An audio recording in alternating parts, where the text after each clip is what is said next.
Welcome back to new art video. तो आज मैं लेके आ गया हूँ सिद्धू मूसेवाले का पार्ट 5। तो आज हम ड्रॉ करेंगे पिस्टल। तो देखते हैं कैसे ड्रॉ होता है यार। तो चलो शुरू करते हैं। तो सबसे पहले हमको रेफरेंस फोटोग्राफ को अच्छे से ऑब्जर्व करना पड़ेगा।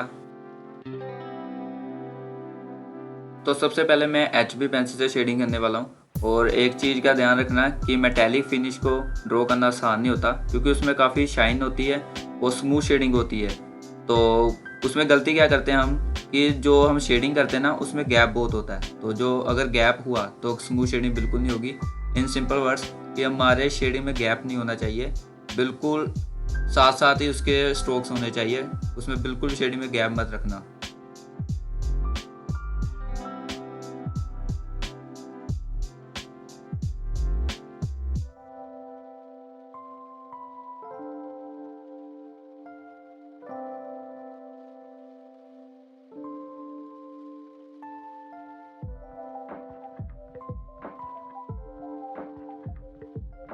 तो गाइज अब मैं 2B पेंसिल का यूज़ कर रहा हूँ। तो अब एक चीज़ का ध्यान रखना कि जो भी पार्ट हम ड्रॉ कर रहे हैं, क्योंकि ये मेटेलिक फिनिश है, तो वही पार्ट पे डार्क पोर्शंस भी है और वही पार्ट पर शाइनिंग भी है। तो हमें क्या करना होगा, जहाँ पर डार्क पोर्शंस है वहाँ पर थोड़ी शेडिंग या आप थोड़ा सा प्रेशर ज़्यादा लगा के कर सकते हो, या उस पर लेयरिंग ज़्यादा कर देना। और जो लाइट पार्ट पे है वहाँ पर थोड़ी सी शेडिंग करना, बिल्कुल लाइटली, ताकि वो इफेक्ट दिखे कि एक ही पार्ट में डार्क पोर्शन और हाईलाइट दोनों है। उसको नीडी इरेजर से हम इसलिए नहीं कर सकते क्योंकि नीडी इरेजर पूरा ही क्लीन कर देगा, तो वो वाइट लगेगा पूरा। अलग अलग पार्ट लगेंगे, डार्क पोर्शन अलग लगेगा और वाइट पोर्शन अलग लगेगा। तो हमें एक ही पार्ट दिखाना है कि शाइन कर रहा है और यही डार्क पोर्शन भी है। तो इसलिए हमें पेंसिल से ही करना पड़ेगा।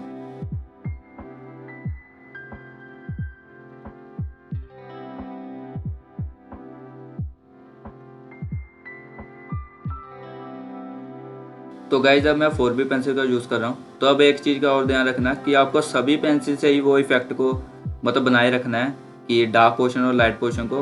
तो इस चीज़ का जरूर ध्यान रखना।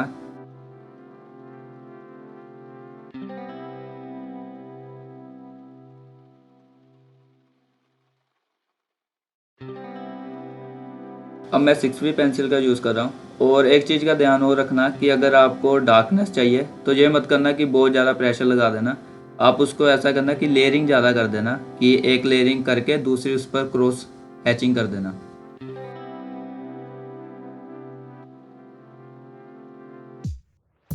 तो अब मैं 2B का फिर से यूज़ कर रहा हूँ। एक तो डार्कनेस अचीव करने के लिए, जो कि मैं डार्क पेंसिल पे ऊपर लाइट पेंसिल यूज़ करता हूँ। आपको पता ही होगा अगर आप मुझे पहले से फॉलो कर रहे हो। उससे क्या होता है कि डार्कनेस अचीव होती है। जो डार्क पेंसिल है वो अच्छे से पेपर ऑप्ट नहीं कर पाता। अगर उसके ऊपर आप लाइट पेंसिल यूज़ करोगे ना, तो वो जो बीच में गैप है ना, वो भी फिल हो जाते हैं उससे। और दूसरी बात ये कि जो हमें वेरिएशन लेके आना है डार्क से लाइट तक, तो वो ऐसे ही होगा कि डार्क के बाद उससे कम डार्क पेंसिल, फिर उससे कम डार्क पेंसिल, फिर उससे कम डार्क पेंसिल, ऐसे ही वेरिएशन आता है। इसको ही कहते हैं ग्रेडियंट, कि डार्क टोन से लेके लाइट टोन की तरफ कितना ग्रेजुअली इफेक्ट आ रहा है। तो इसको कहते हैं ग्रेडियंट। तो गाइज मैं फिर से 6B पेंसिल का यूज़ कर रहा हूँ। तो डार्कनेस अचीव नहीं हो रही तो आप क्या करो कि दोबारा वही पेंसिल यूज़ करो, अगर आपको लगता है कि वो और डार्क कर सकती है उस पार्ट को। तो एज ए लेयर यूज़ कर रहा हूँ कि लेयरिंग करी जा रहा हूँ एक ही पेंसिल से। तो गाइज अब मैं 10B पेंसिल का यूज़ कर रहा हूँ। तो इसको आप वहीं यूज़ करना है जहाँ पर मोस्ट डार्क एरिया है।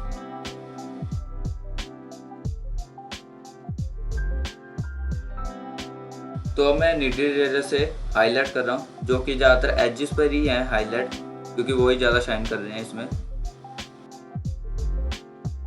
तो अब मैं 10B से एक और लेयर कर रहा हूँ।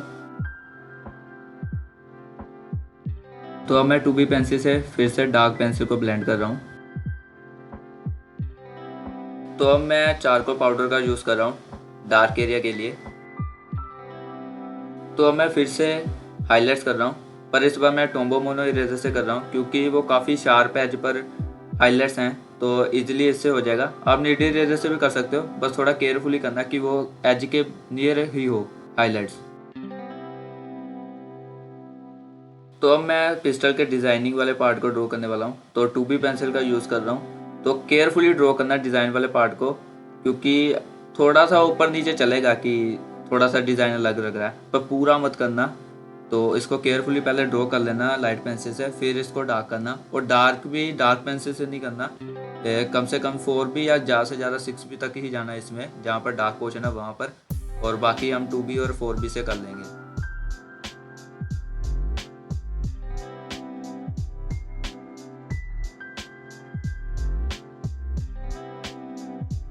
अब मैं 4B पेंसिल से डिटेलिंग कर रहा हूँ थोड़ी बहुत।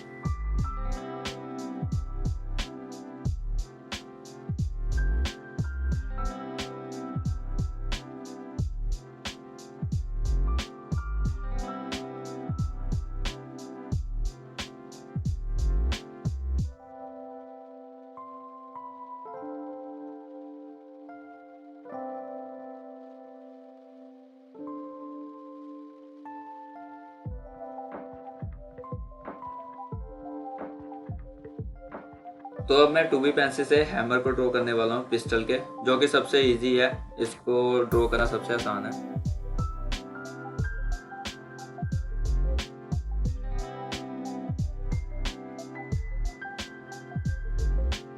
तो अब मैं 6B पेंसिल का यूज़ कर रहा हूँ।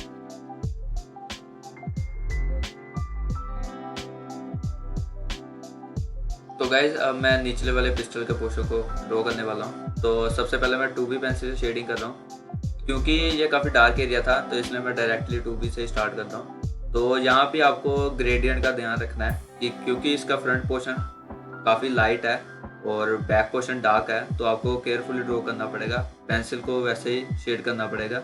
ये पीछे डार्क पेंसिल ज़्यादा यूज़ कर सकते हो, आगे को आपको ज़्यादा डार्क पेंसिल यूज़ नहीं करनी।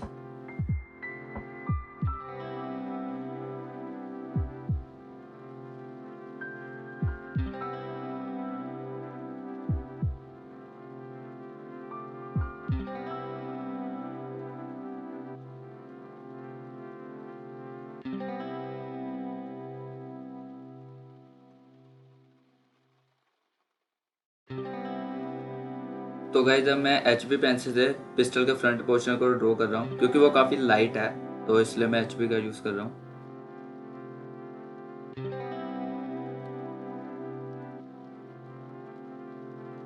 तो अब मैं 6B पेंसिल से शेड कर रहा हूँ।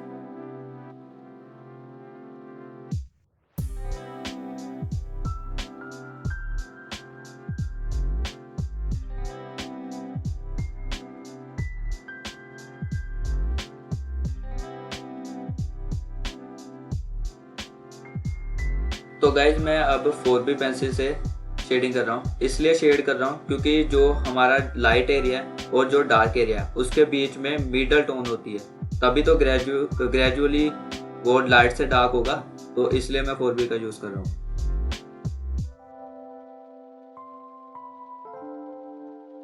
तो गाइज जैसा कि मैंने बताया था कि डार्क एरिया को और डार्क करने के लिए मैं हार्ड ब्रश का यूज़ करता हूँ, क्योंकि वो उसको वही जगह पर ऑप्ट कर देता है उसके पाउडर को।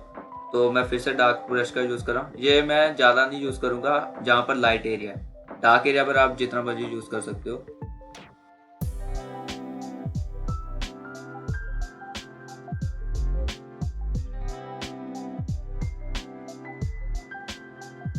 तो गाइज अब बस फिनिशिंग ही रह गई है, बस डिटेलिंग ही करनी है और एक फ्रंट पार्ट रह गया। तो वो तो आप अगर अपने आउटलाइन अच्छे से ड्रॉ की होगी तो आप कर ही लोगे, क्योंकि डार्क और वाइट एरिया ही है वहाँ पर। तो वीडियो अच्छी लगी हो तो प्लीज़ लाइक और शेयर जरूर करके जाना, और सब्सक्राइब जरूर करके जाना चैनल को। ऐसे इन्फॉर्मेटिव वीडियो मैं डालता रहता हूँ। और अगर आपको इसमें कोई भी पार्ट अच्छा लगा हो या आपके लिए इन्फॉर्मेटिव हुआ हो, आपको नई चीज़ पता लगी हो, तो प्लीज़ कमेंट करके जरूर बताना। तब तक के लिए बाय बाय।